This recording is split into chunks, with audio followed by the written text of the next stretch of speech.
Di sebuah desa kecil di Kalimantan, hidup seorang wanita bernama Ratna yang dikenal sebagai tabib tradisional. Meskipun dihormati karena keahliannya, ada bisik-bisik di antara masyarakat tentang keanehan Ratna. Beberapa warga percaya bahwa Ratna memiliki hubungan dengan makhluk mistis yang disebut kuyang, sejenis makhluk dalam mitologi lokal yang digambarkan sebagai kepala wanita dengan organ-organ tubuh yang menggantung tanpa tubuh fisiknya. Kuyang dikenal dalam tradisi sebagai sosok yang mencari darah dari wanita yang baru saja melahirkan atau bayi yang baru lahir untuk mempertahankan kekuatan dan kecantikannya. Suatu malam, seorang warga bernama Pak Herman mendengar suara aneh di luar rumahnya. Suara itu terdengar seperti bisikan, disertai suara berdesir lembut, seolah-olah ada sesuatu yang melayang di udara. Ketika dia memberanikan diri untuk mengintip melalui jendela, dia melihat bayangan hitam dengan kepala bersinar redup melayang di antara pepohonan di belakang rumahnya. Tubuh Pak Herman gemetar, dan dia segera membangunkan istrinya. Desa itu pun geger keesokan harinya. Warga mulai membicarakan apa yang dilihat Pak Herman. Sebagian percaya bahwa itu adalah kuyang, sementara yang lain menganggapnya hanya imajinasi. Namun, kejadian tersebut menjadi semakin misterius ketika salah seorang ibu yang baru saja melahirkan melaporkan bahwa bayinya terlihat lemah secara tiba-tiba tanpa sebab jelas. Pak Herman kemudian memutuskan untuk menemui Ratna, sang tabib desa. Saat mereka berbincang, Ratna terlihat tenang, bahkan sedikit tersenyum ketika mendengar cerita tentang kuyang. Hal ini membuat Pak Herman semakin curiga. Namun, Ratna meyakinkan bahwa itu hanya tahayul yang dibuat-buat. Namun, semakin lama, semakin banyak warga desa yang melaporkan mendengar suara-suara aneh di malam hari. Ada yang melihat bayangan melayang di dekat rumah mereka, ada pula yang menemukan bekas bercak darah di sekitar pekarangan. Setelah kejadian-kejadian aneh yang terus terjadi, masyarakat desa mulai khawatir. Beberapa warga yang tinggal di pinggir hutan melaporkan kehilangan ayam dan ternak mereka. Anehnya, mayat ternak ditemukan dalam kondisi aneh, seolah-olah darahnya habis dihisap. Keadaan ini membuat desa semakin tegang. Pak Herman, yang pertama kali melihat bayangan kuyang, mulai merasa bertanggung jawab untuk menyelidiki lebih jauh. Bersama beberapa pemuda desa, ia menyusun rencana untuk berjaga malam di beberapa tempat yang sering terjadi gangguan. Mereka membawa senter, pisau, dan daun kelor, sebuah bahan tradisional yang dipercaya dapat melawan kekuatan gaib. Malam penjagaan.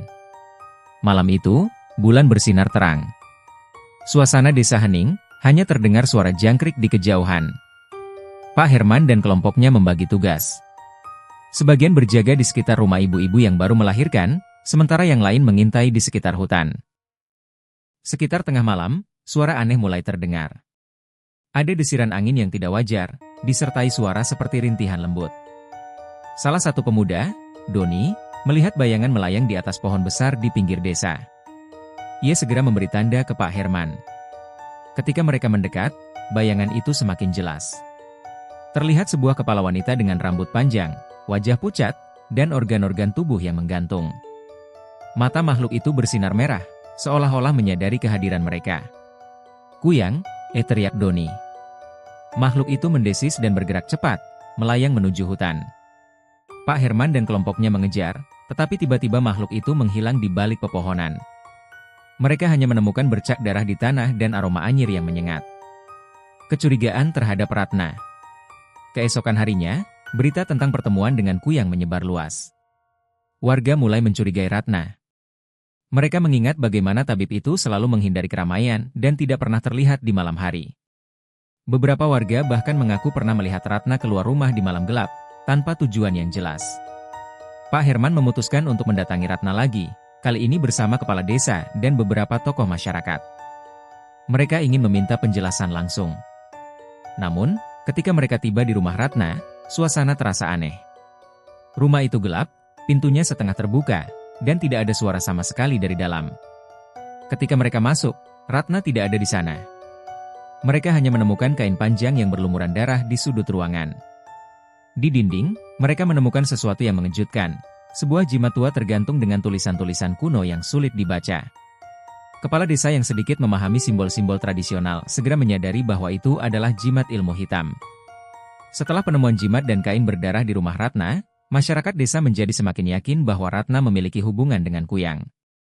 Mereka segera mengadakan pertemuan di balai desa. Kepala desa mencoba menenangkan warga yang marah, tetapi sebagian besar menuntut tindakan segera. Kalau kita biarkan, siapa yang tahu apa yang akan terjadi selanjutnya? Anak-anak kita bisa dalam bahaya, seru salah seorang warga. Pak Herman, yang merasa situasinya bisa memicu kekacauan, mengusulkan agar mereka tidak bertindak gegabah. Kita harus mencari tahu kebenarannya. Tidak ada bukti langsung kalau Ratna adalah Kuyang. Mungkin ada penjelasan lain untuk semua ini. Jejak Ratna di hutan. Malam itu, sekelompok warga, dipimpin Pak Herman, memutuskan untuk mencari Ratna. Berdasarkan petunjuk seorang warga, Ratna sering terlihat menuju hutan kecil di pinggir desa. Dengan membawa obor dan perlengkapan sederhana, mereka menyusuri jejak yang tampaknya baru. Semakin jauh mereka masuk ke hutan, suasana menjadi semakin sunyi. Tiba-tiba, salah satu anggota kelompok berhenti. Lihat itu, bisiknya sambil menunjuk ke depan. Di tengah kegelapan, mereka melihat sebuah gubuk tua yang tampaknya sudah lama tidak dihuni. Namun, anehnya, ada cahaya redup dari dalamnya. Dengan hati-hati, mereka mendekat dan mengintip melalui celah dinding gubuk. Di dalam gubuk, mereka melihat Ratna sedang duduk bersila di depan sebuah meja kecil. Di atas meja itu terdapat beberapa benda aneh, jimat, botol berisi cairan merah, dan mangkuk yang tampak seperti diisi darah. Ratna sedang menggumamkan sesuatu, seolah-olah melafalkan mantra. Kenyataan yang terungkap. Ketika Ratna menyadari kehadiran mereka, dia berdiri dan menatap langsung ke arah celah dinding. "Siapa di sana?" tanyanya dengan suara dingin. Warga yang panik segera mendobrak pintu gubuk. Ratna tidak melawan, tetapi dia terlihat tenang, seolah sudah menduga bahwa hari ini akan tiba. "Ratna, apa yang kau lakukan di sini? Apa hubunganmu dengan semua kejadian di desa?" tanya Pak Herman dengan nada tegas. Ratna menarik napas panjang sebelum akhirnya berkata, "Aku bukan Kuyang, tapi aku tahu tentang mereka. Aku menggunakan ilmu yang kuturunkan dari leluhurku untuk melindungi desa ini. Apa yang kalian lihat bukan darah manusia, melainkan darah hewan yang kugunakan untuk menjauhkan Kuyang dari desa." Kepala desa yang hadir malam itu mencoba memahami penjelasan Ratna. Namun, beberapa warga tidak percaya. Salah satu dari mereka berkata, "Jikalau kau melindungi desa, kenapa banyak kejadian aneh justru terjadi setelah kau muncul?" Ratna terdiam sejenak sebelum menjawab, "Karena ada Kuyang yang lebih kuat dari yang kalian duga. Dia bukan berasal dari desa ini, tapi dia tahu bahwa aku mencoba melawannya. Itulah sebabnya dia semakin sering muncul." Pertarungan di malam kelam. Sebelum warga bisa bereaksi, suara mendesing tiba-tiba terdengar dari luar gubuk. Angin kencang berhembus, dan sesuatu melayang cepat di atas mereka. Ratna berteriak, "Itu dia! Dia datang!" Makhluk itu, Kuyang dengan mata merah menyala, melayang di atas pohon-pohon, mengeluarkan suara mendesis. Ratna segera mengambil jimat dari meja dan mulai melafalkan mantra. Warga yang panik hanya bisa bersembunyi di balik pohon, sementara Pak Herman mencoba membantu dengan mengarahkan obor ke arah makhluk itu. Pertarungan berlangsung sengit. Ratna tampak berjuang keras, tetapi Kuyang itu terlalu cepat dan kuat. Ketika Ratna hampir kehilangan tenaga, salah satu warga, Doni, berteriak, "Gunakan daun kelor." Pak Herman segera melemparkan daun kelor ke arah Kuyang. Makhluk itu mendesis keras, tubuhnya mulai berasap, dan akhirnya melarikan diri ke kegelapan malam. Akhir yang membingungkan. Setelah kejadian itu, warga desa mulai percaya pada Ratna. Namun, Ratna membuat keputusan mengejutkan. Dia memutuskan untuk meninggalkan desa. "Aku telah melakukan yang terbaik untuk melindungi kalian, tapi keberadaanku hanya membawa bahaya," katanya sebelum pergi. Setelah kepergian Ratna, kehidupan di desa kembali tenang, tetapi tidak sepenuhnya tanpa rasa waspada. Warga mulai lebih berhati-hati, terutama pada malam hari. Para ibu yang baru melahirkan diberi perlindungan tambahan, seperti menggantungkan daun kelor di setiap sudut rumah, memasang bawang merah di dekat tempat tidur bayi, dan melafalkan doa-doa tradisional. Namun, beberapa bulan kemudian, seorang pedagang yang melintasi desa membawa kabar mengejutkan. Dia bercerita bahwa di desa lain yang berjarak beberapa hari perjalanan, terjadi serangkaian kejadian aneh yang mirip dengan yang pernah dialami desa ini. Bayi-bayi sakit tanpa sebab, ternak ditemukan mati dengan darah terkuras, dan beberapa warga mengaku melihat bayangan melayang di malam hari. Kepala desa dan Pak Herman merasa ada keterkaitan. Apakah Kuyang yang dulu kita lawan masih hidup, atau ini makhluk lain? Pikir Pak Herman. Mereka juga tidak bisa melupakan Ratna. Apakah dia berhasil melawan ancaman Kuyang di tempat lain, ataukah dia masih menjadi bagian dari misteri yang tidak terungkap? Legenda yang tak pernah mati. Cerita tentang Kuyang terus hidup dalam masyarakat, menjadi peringatan dan pelajaran. Bagi sebagian orang, kisah ini adalah tentang kekuatan ilmu hitam dan akibatnya. Bagi yang lain, ini adalah simbol dari perjuangan manusia melawan ketakutan yang tidak terlihat. Pak Herman, yang kini semakin tua, sering merenung di teras rumahnya. Dia masih ingat jelas bagaimana malam-malam penuh ketegangan itu mengubah desanya. Namun, dia juga merasa bahwa ada sesuatu yang tidak selesai. Kuyang itu mungkin telah pergi, jika tanya suatu hari kepada Doni, yang kini menjadi pemuda terpandang di desa. Tapi makhluk seperti itu selalu mencari tempat baru, dan yang bisa kita lakukan hanyalah menjaga diri dan saling melindungi. Malam itu, di bawah sinar bulan purnama, bayangan besar melintas di atas pepohonan desa. Tidak ada yang melihatnya, tetapi angin berdesir pelan membawa aroma anyir. Seolah-olah sebuah peringatan bahwa meskipun Kuyang telah pergi, kehadirannya mungkin tidak akan pernah benar-benar hilang. Malam itu, meskipun bayangan besar melintas di atas desa, tidak ada yang menyadarinya kecuali Pak Herman, yang masih terjaga. Jantungnya berdegup kencang saat dia mengamati pepohonan di kejauhan. Dia merasa angin malam membawa pesan bahwa Kuyang belum sepenuhnya lenyap. Keesokan harinya, Pak Herman memutuskan untuk menemui kepala desa. Ada sesuatu yang tidak beres, jika tanya serius. Aku yakin Kuyang itu belum sepenuhnya pergi. Kita harus bersiap. Kepala desa awalnya meragukan firasat Pak Herman, tetapi rasa hormatnya terhadap pria tua itu membuatnya menyetujui langkah-langkah tambahan untuk melindungi desa. Mereka mengadakan pertemuan untuk mengingatkan warga agar tetap waspada, memperkuat perlindungan tradisional, dan terus berjaga-jaga. Kabar dari desa tetangga. Beberapa minggu kemudian, seorang pemuda dari desa tetangga datang dengan tergesa-gesa. Dia bercerita bahwa beberapa bayi di desanya jatuh sakit secara misterius. Mereka mendengar desas-desus tentang Kuyang dari desa lain, dan akhirnya mencari Pak Herman untuk meminta nasihat. Kuyang itu seperti bayangan. Ketika merasa terancam, dia akan berpindah ke tempat lain, kata Pak Herman kepada pemuda itu. Kalau benar dia berada di desamu, kalian harus segera mengambil tindakan. Pemuda itu meminta Pak Herman dan beberapa warga lain untuk datang membantu. Awalnya, kepala desa ragu untuk mengizinkan, tetapi akhirnya dia setuju setelah melihat kekhawatiran di mata Pak Herman. Pengejaran di desa baru. Pak Herman, Doni, dan beberapa warga lain pergi ke desa tetangga. Di sana, mereka mendapati suasana yang lebih mencekam dibandingkan desa mereka sebelumnya. Rumah-rumah dihiasi jimat dan daun kelor, tetapi penduduknya terlihat ketakutan. Malam pertama mereka berjaga, suasana sangat sunyi.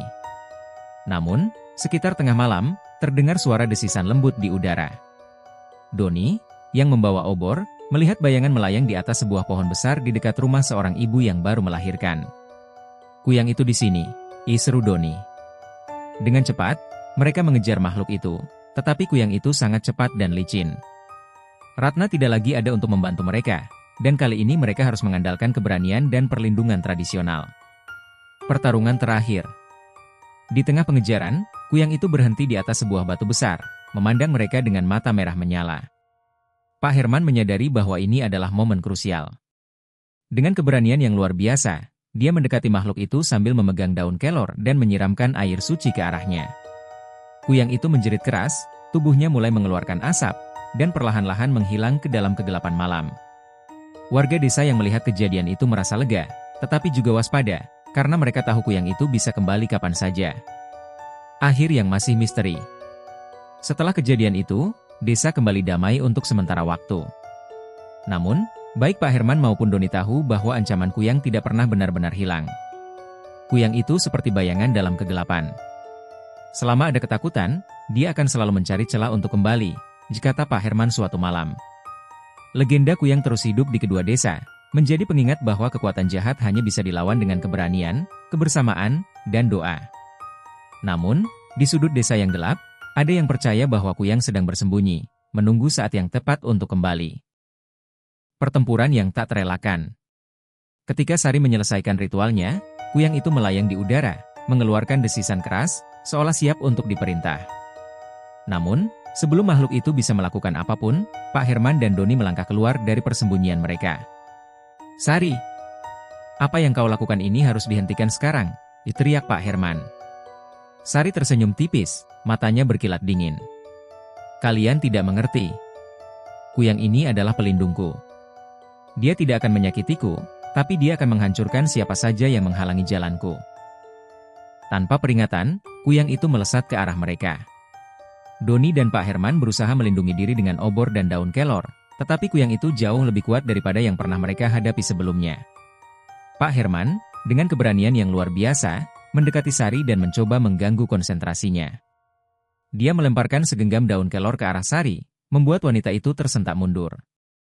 Mantranya terhenti, dan kuyang itu mulai kehilangan kendali.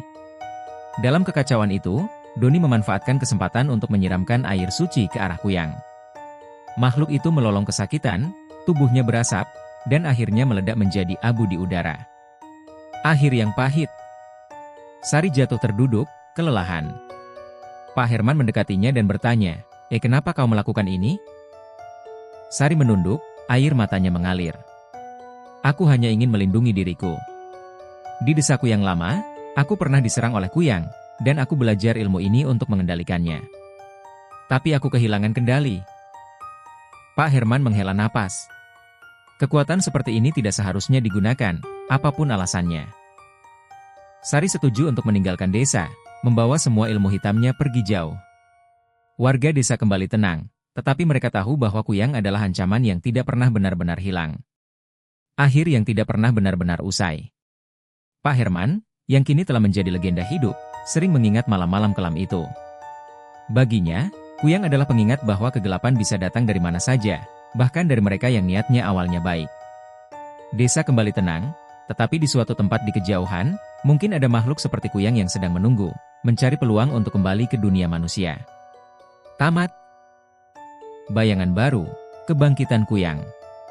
Beberapa bulan berlalu sejak pertemuan terakhir dengan kuyang, dan desa Pak Herman serta desa tetangga mulai menjalani hari-hari normal mereka. Namun, desas-desus mulai muncul tentang seorang pendatang baru di desa tetangga.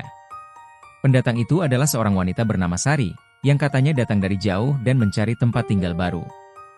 Dia dikenal pendiam, jarang berbaur, dan hanya keluar saat malam. Pertemuan dengan Sari. Suatu hari, Doni yang sedang membantu warga desa tetangga memperbaiki pagar melihat Sari berjalan menuju hutan. Ada sesuatu yang aneh tentangnya. Langkahnya tenang, tetapi matanya sering melirik ke arah sekeliling, seolah-olah memastikan tidak ada yang mengawasinya. Doni yang penasaran memutuskan untuk diam-diam mengikutinya. Sari berjalan semakin jauh ke dalam hutan, hingga akhirnya berhenti di sebuah area terbuka yang dipenuhi batu-batu besar. Di sana, Sari duduk bersila, menyalakan dupa, dan mulai menggumamkan sesuatu yang tidak dimengerti Doni.